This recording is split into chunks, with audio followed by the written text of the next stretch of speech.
টেলিভিশনের অন্যতম জনপ্রিয় অভিনেতা হলেন অভিনেতা শন ব্যানার্জি।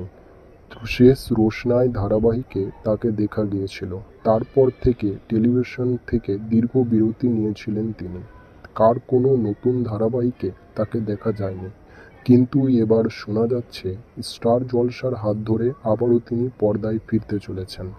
শোনা যাচ্ছে অর্গানিক স্টুডিওর একটি নতুন ধারাবাহিকে তাকে দেখা যাবে, যেখানে তিনি পায়েলদের সঙ্গে জুটি বাঁধছেন।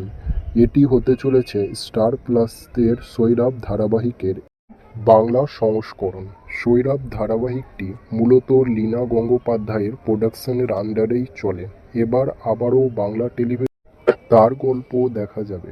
শন ব্যানার্জির এই নতুন ধারাবাহিকের জন্য আপনারা কতটা এক্সাইটেড কমেন্টে অবশ্যই জানান। সাবস্ক্রাইব করুন ইউনিক বাংলা এবং ভিডিওটি শেয়ার এবং লাইক করতে ভুলবেন না। ধন্যবাদ।